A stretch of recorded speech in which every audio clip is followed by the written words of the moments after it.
station in the 2019 budget performance as he promises more better services for the people of the state. The third month of the year, that first day of the month of March, we generated 30.543 million, 362.74 million naira, about 15.27%. Other agencies that presented their 2019 budget performances included Ogun State Signage and Advertising Agency, led by the General Manager, Mr. Akin Bandele, Osamka, Printing Co., among others. The Independent National Electoral Commission is to spend 7 billion naira for continuous voter registration in 2019. Chairman of the Commission, Professor Mahmood Yakubu, made the submission during the Commission's 2019 budget defense before the National Assembly Joint Committee on INEC. Within 3 months, the Independent National Electoral Commission has appeared before the National Assembly Joint Committee on INEC 5 times. The last was to defend its proposal for the conduct of the just concluded general elections. But this time, it was the defense of the Commission's statutory allocation in the 2019 budget of 45.5 billion naira. 700 million was allocated to voter registration in the 2019 proposals, prompting some members of the committee to demand for explanations. We are considering voter registration for the 2 states where we are going to have major elections. But we need some discussions around the voter registration before we go back to registration nationwide, including the kind of machines that we have used for the voter registration. The need for the Commission to play down on the use of ad hoc staff for the conduct of the elections was addressed by the INEC chairman. Any electoral commission in the world that conducts elections on the strength of its own career staff, you simply have to get ad hoc staff. Well, we pray and hope that INEC will ensure that the budget works towards ensuring that stakeholders. The Ogun State government has reiterated its commitment to focus on primary health care services to ensure qualitative and affordable health for the citizenry.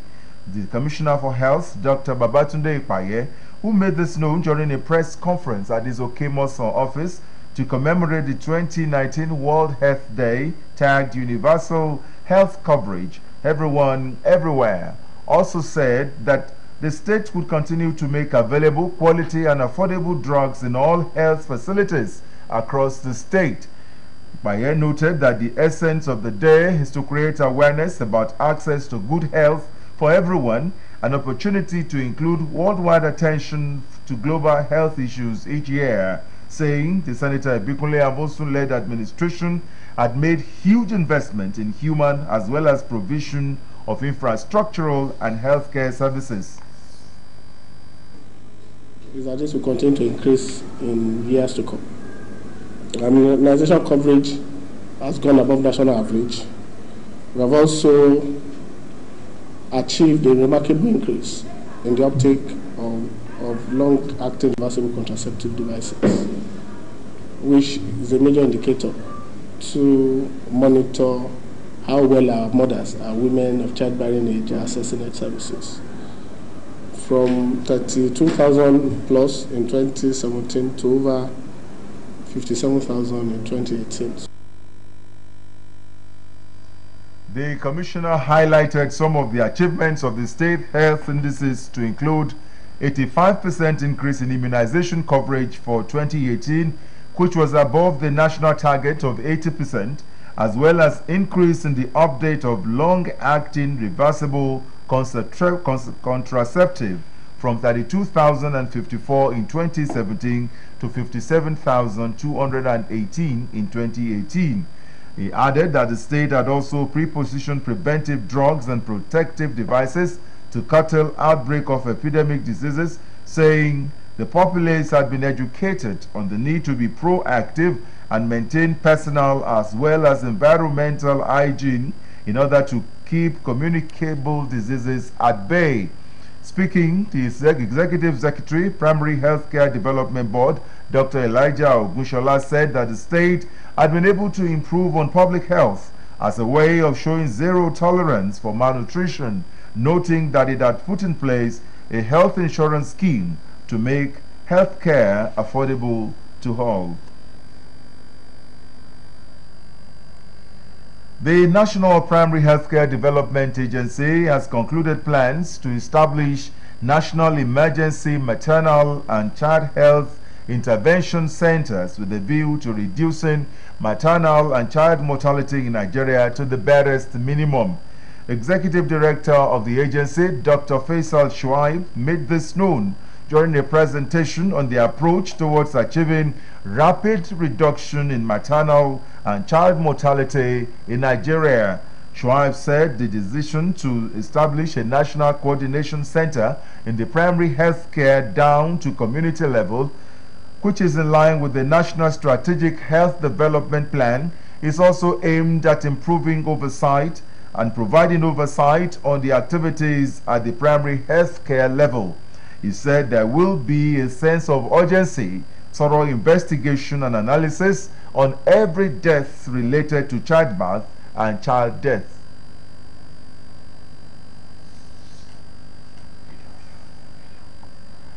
The facilities put in place by the Ogun State government to ensure good life for the people belongs to everyone in the state. Therefore, it must be protected against any form of vandalism and destruction. Commissioner for Environment, Bolaji Oyeleye, made this known while commenting on some palms planted in a portion of the NNPC Leme Road, which have been uprooted by some unscrupulous elements. Matthew Showumi completes the report. The planting of flowers and trees within the road median and flower beds is part of the efforts of the state government to safeguard the environment against all environmental hazards and climate change, while also beautifying the environment.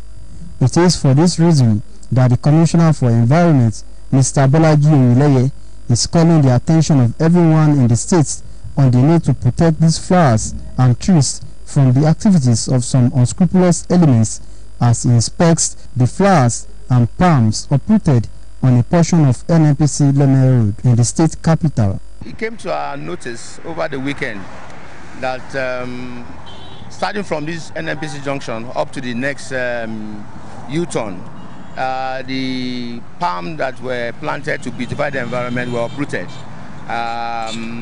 When it came to our notice, we came to inspect. We noticed that it's just a stretch of about 250 meters. And we actually don't know who did it. But we had decided to come to speak to the public because we have a joint shared responsibility to watch over these common assets. They were put in place to beautify the environment. And given our core mandate of protection, maintenance and development of the environment, we thought it wise to come to speak to our people. The Commissioner asked members of the public to promptly report anyone seen to be engaging in such malicious acts to the appropriate authorities. Matthew Shumi, Ogtv News. According to a report, it has been confirmed that the inability of the Nigerian government to address challenges in the health sector has resulted in the loss of about 400 billion naira to medical tourism annually. Some medical experts who spoke with Ogtv News affirmed that medical tourism is a global phenomenon that needs to be looked into critically. Elizabeth Esson gives details in this special report. It refers to people traveling to a country other than their own to seek medical treatment. Despite federal government's funding of universal health care delivery in Nigeria, the health sector remains characterized by low brain drain. This has resulted in increasing medical tourism by Nigerians, in which Nigeria loses 400 billion naira on an annual basis. What we need to do as a country is not only to stop tourism, but to reverse it and make Nigeria's system a center of excellence that will attract foreign exchange from other countries, and people will come here. Because of course, when you have quality medical care in a developing economy, the tendency for it to be cheaper than the advanced economies there. Until when we stop paying lip service to some of these things and do the right thing, that is where you can now say we are where we're supposed to be. What should be done to discourage this practice and ensure quality healthcare services were delivered to Nigerians across the country, irrespective of their locations? Clearly, when you look at it from an economic standpoint, it should be discouraged. Also, when you look at it on a global level, it's actually a disservice to our nation to actually see that people constantly travel abroad. It is not difficult to do. What we normally say is that let us have a stipend being paid by individuals. You can, when you want to have a policy that will drive itself, that's the way you do it. And by the time you are doing that, you can say, this is the hospital you have chosen. This is where you go to. You know that if I get to that hospital, I will be tested, I will be treated, and I'm not going to pay a kobo because I've been contributing all this while. So other people have been contributing all this while. No health is free anywhere in the world. Somebody is paying for it, or a group of people, they are paying for it. As Nigerians, there is need to embrace intellectuals and brains in the country for effective health care delivery. I tell you, no suit, for instance, we have a young man that we have just trained in postgraduate fellowship in pediatric surgery that is today doing endoscopic surgical intervention seamlessly and has done more than 13 without complication in the Chagamu hair, without cutting through anybody. The surgery is done, completed, young man, about 30 years of age, performing wonders. But some people will not go to him because until they get into the aircraft, they don't get well. So now see that, we can actually get this test done here. We can get our diagnosis made here. We don't have to go abroad for that. And you have competent people who are practicing here.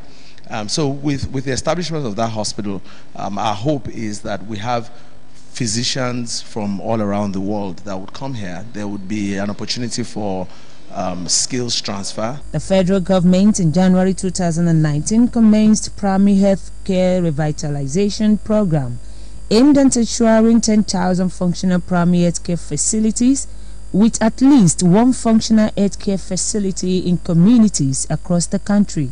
These, among other health programs, which to a large extent reduce the interest in medical tourism. Elizabeth Esson, Ogtv News.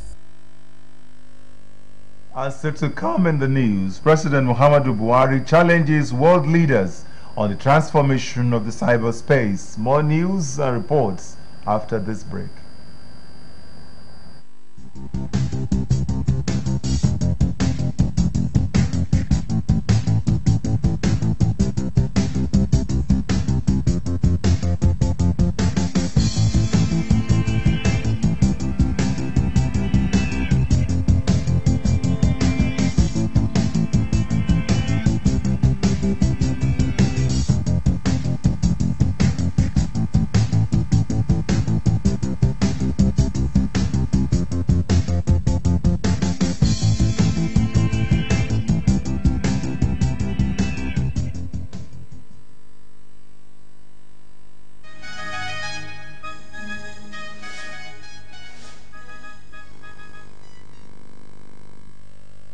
You're most welcome back. The 13-year-old DS Adegbero ICT Polytechnic Itori Ewekoro, Ogun State will on the 13th of April 2019 have a second combined convocation with 1,009 graduating students listed for convocation. With the vision to be one of the best polytechnics in Nigeria, Director Professor Alfred Fatade said the institution's stance is to do whatever it takes to ensuring that the borderless cyberspace now transforming the world is not only inclusive and accessible, but most importantly, safe.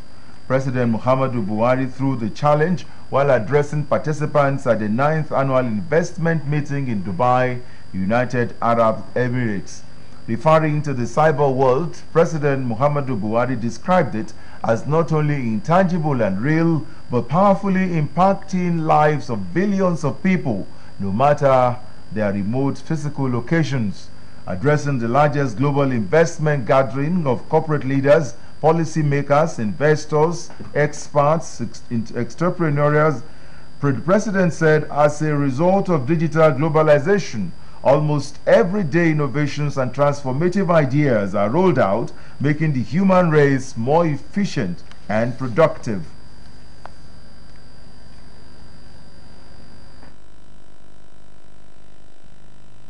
Today, we have digital banking, virtual currencies, and many social platforms that connect people and cultures.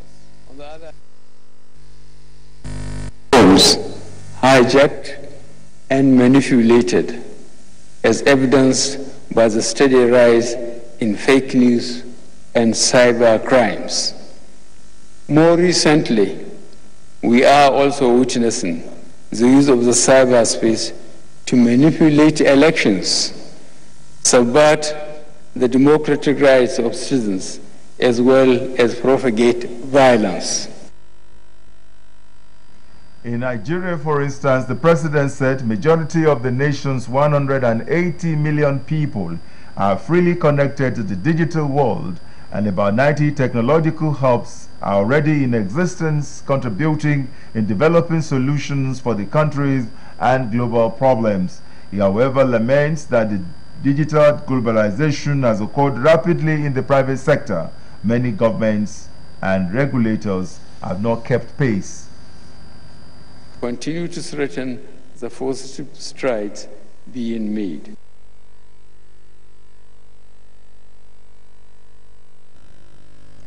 On the economy, the federal government is to work closely with the African Development Bank to develop a strategy in line with the Economic Recovery Growth Plan of Nigeria to effectively utilize the enormous resources for development.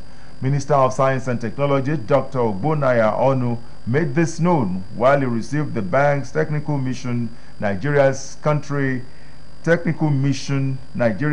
Strategic Paper 2020 to 2024. The visit is part of the bank's consultation in Nigeria in the process of preparing for its new strategic paper, a document that will guide the intervention of the African Development Group in Nigeria from 2020 to 2024. The Minister of Science and Technology described the level of hunger, disease, and poverty in most African states as disturbing and said it is high time the continent resolved to convert its enormous resources for development.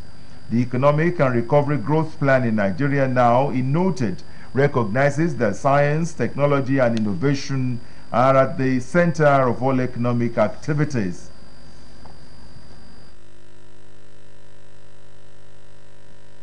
And the question is, why can't Africans use the same resources that other people from other continents come to Africa to get, and use that to develop Africa? So that is what this administration in Nigeria is focusing on, and this ministry, Federal Ministry of Science and Technology, is working very hard to give leadership.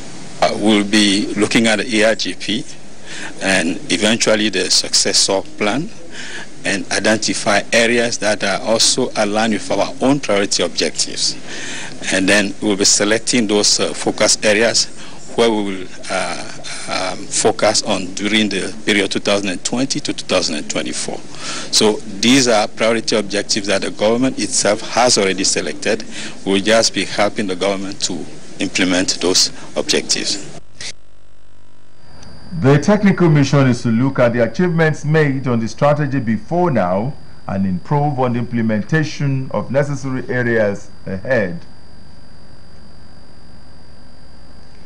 Countries like India, European Union, especially Germany, have significant noise restrictions on commercial products like dishwashers, refrigerators and other household items, and even lawnmowers, among others. Tunde Olaniro, in this exclusive interview with the Ogun State Commissioner for Environment, seeks to find answers to this question: how seriously is the state taking noise pollution? His report. When you hear about pollution, what comes to mind is exhaust fuel, oil spill, or littering. But there is another kind of pollution that is not recognized or given too much attention: noise pollution. Noise is basically any unwanted sound. It is measured in decibel. Noise pollution can be found anywhere, but especially in cities.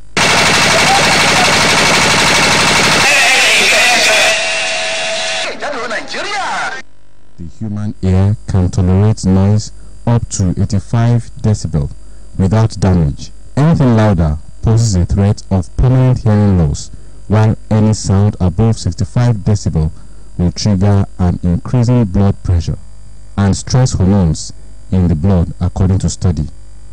Noise emanating from generators, worship centers, train stations, clubhouses and party centers, as well as highways in most cities, are pollution and dangerous, though most city dwellers are used to it.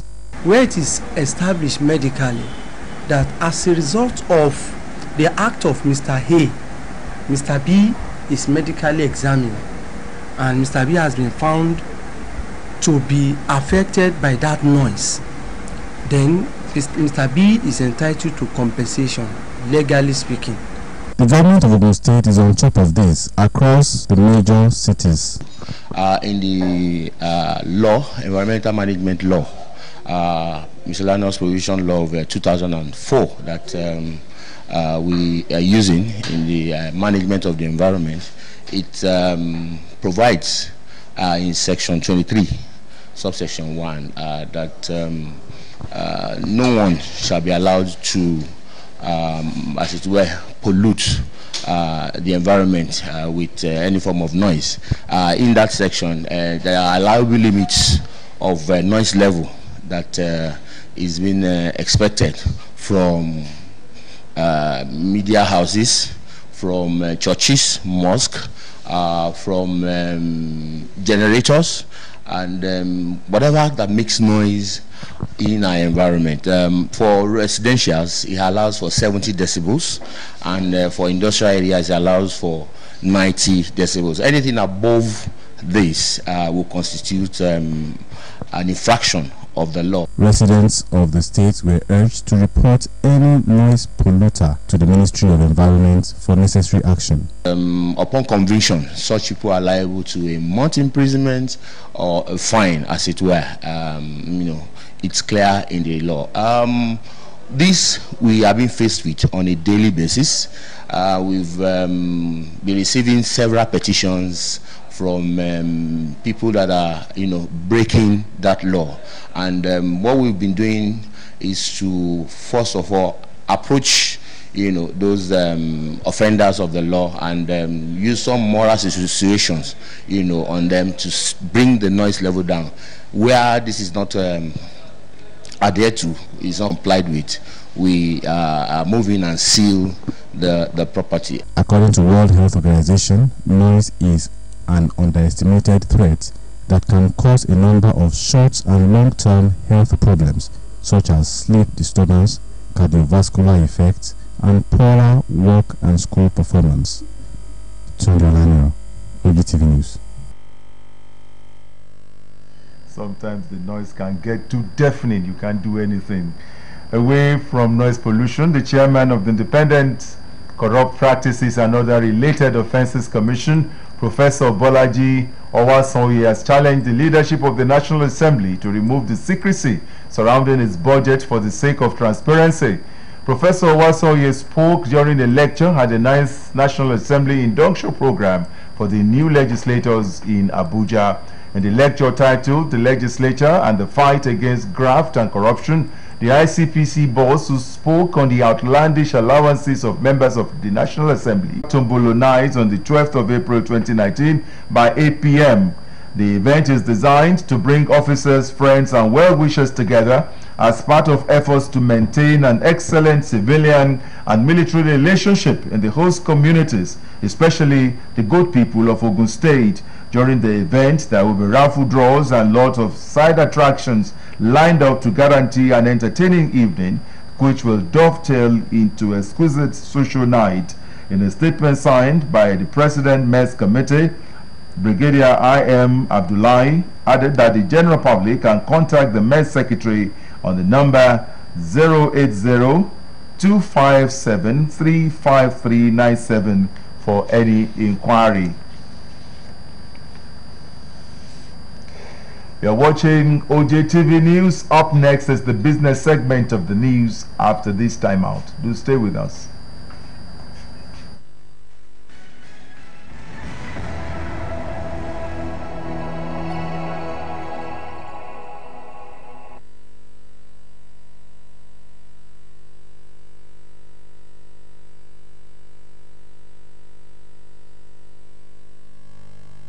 To the business segment of the news.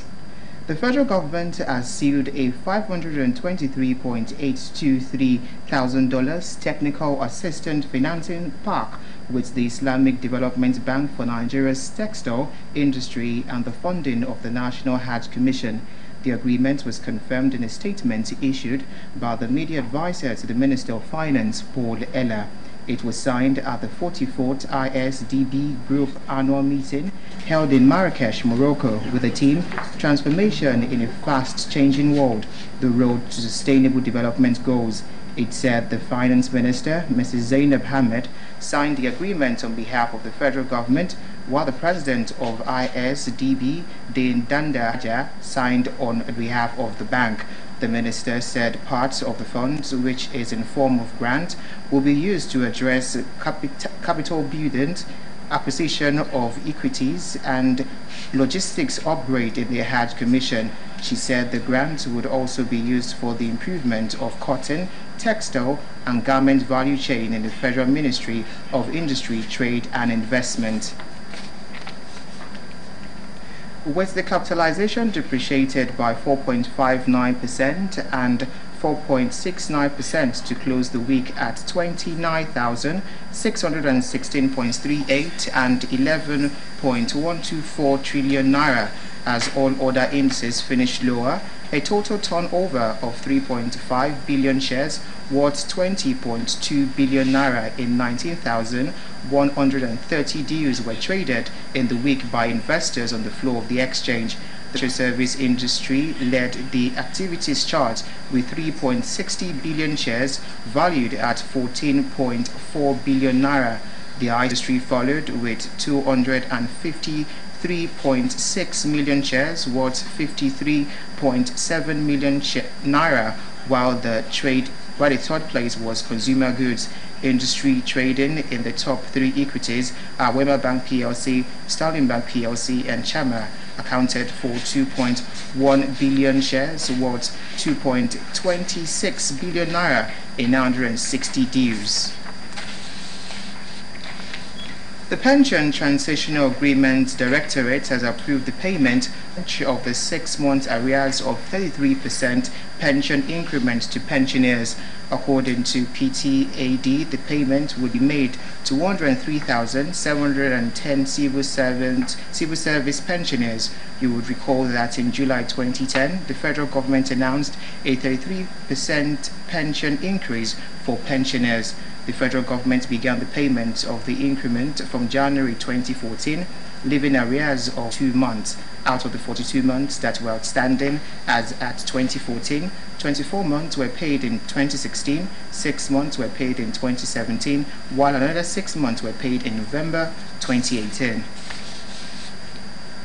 Cost of funds is expected to rise further this week as outflow for foreign exchange purchases and liquidity mop-up by the Central Bank of Nigeria, CBN, aggravates liquidities.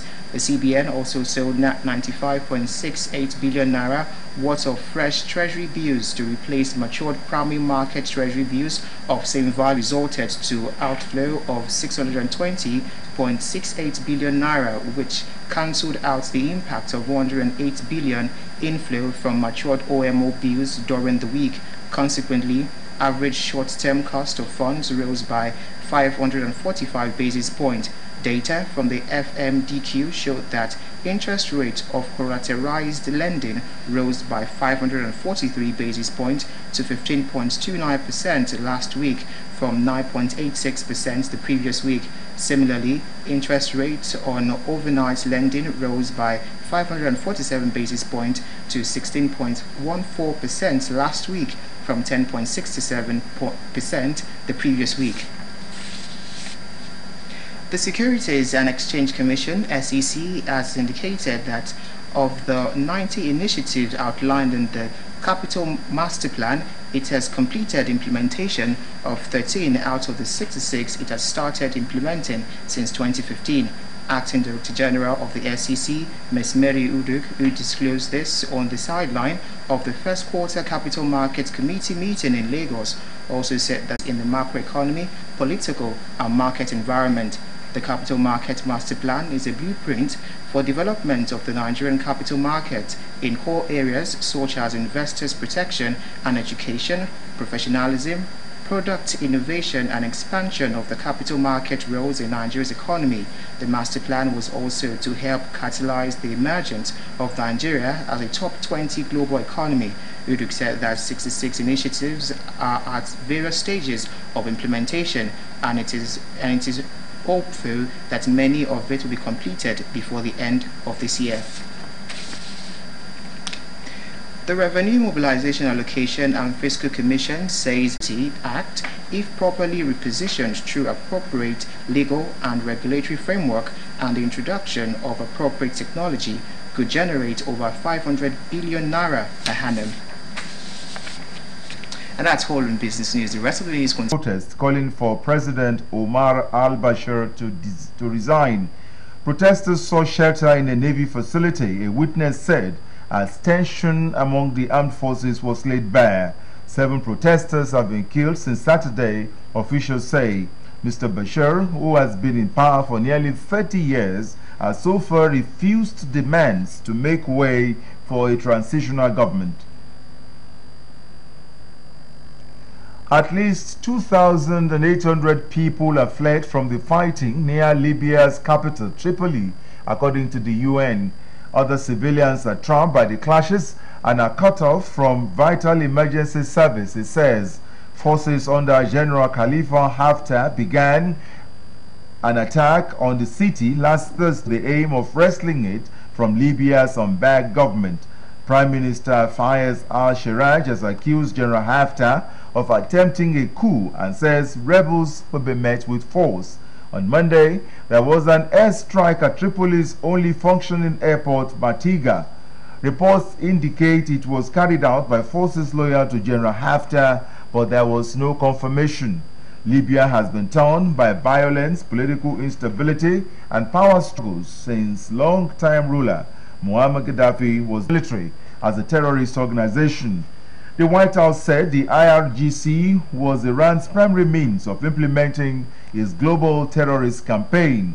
Washington-Tehran tensions have risen since Mr. Trump withdrew the U.S. from the International Iran Nuclear Pact. Numerous IRGC and affiliated entities have previously been subjected to U.S. sanctions in connection with alleged proliferation activities, support for terrorism, and human rights abuses. Mr. Trump's statement said this unprecedented step of state recognizes the reality that Iran is not only a state sponsor of terrorism, but that the IRGC actively participated in finances and promotes terrorism as a tool of statecraft. The president added that the move was meant to significantly expand its scope and scale of pressure on Iran. The measure will take effect in 1 week's time, according to U.S. Secretary of State and Coach Christine Chukwemeka to overcome his present health challenges and get back to his feet soonest.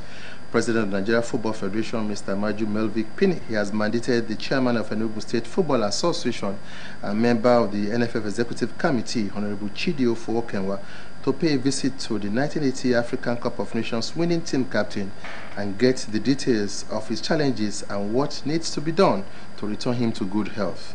Early reports on the health challenges of the former Nigerian defense stalwart indicated that there is need to raise the sum of $50,000 for his medical trip to the United States of America. Christian Chukwu captained the senior national team of Nigeria as they won their first ever African Cup of Nations title in 1980, receiving the brand new Unity Cup from the then president Shehu Shagari. He also captained the Enugu Rangers FC team that won the Africa Cup Winners' Cup in 1977. Meanwhile, the hierarchy of MPFL club Enugu Rangers says the club and Enugu State government did not abandon their alien legend, Christian Chairman Chukwu. The media, especially the social media, has been awash with suggestion that the club turned their faces away from their former captain and coach, who shared the side to several domestic and international trophy successes in his critical moment of need of support. Prince David Sinowumi, general manager of the club, rubbish talks of abandonment of the national icon as completely baseless, insisting that both the club and Enugu State government under the leadership of Right Honorable Ifeanyi Ogwai have been doing all that was needed to help the coach back to his feet. However, Christian Chukwu is said to be in a stable condition. Akwa United have moved to the summit of the table in Group B of the Nigeria Professional Football League following a 2-0 win over Gombe United at the Uyo Township Stadium on Sunday.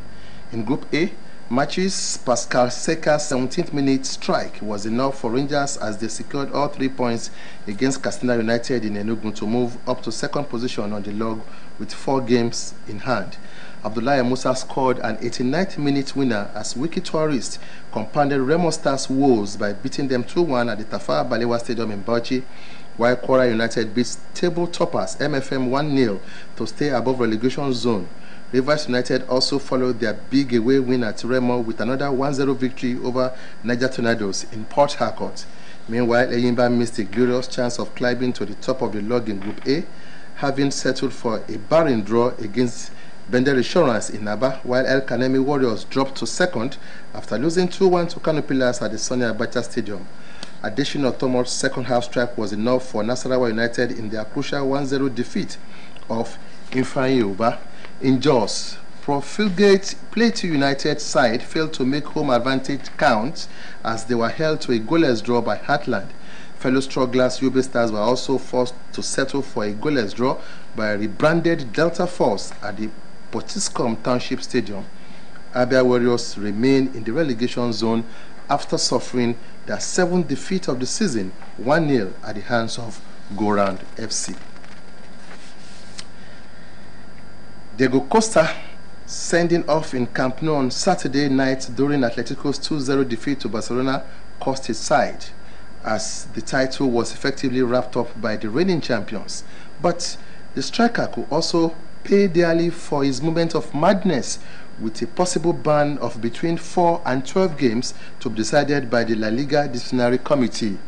Match referee Jesus Gil Manzano stated in his report of the incident in the first half that Costa, disagreeing with the decision, shouted an insult, "I shit on your whore mother," and this could make Costa be slapped with a ban of between 4 and 12 games under Article 94 of the Liga Disciplinary Code.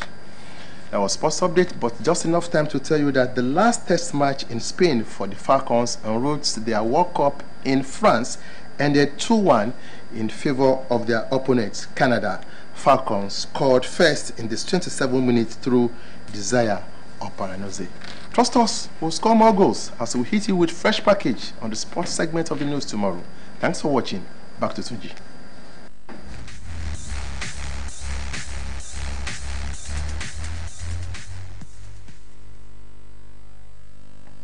Welcome back, and time to serve you weather forecast for Tuesday.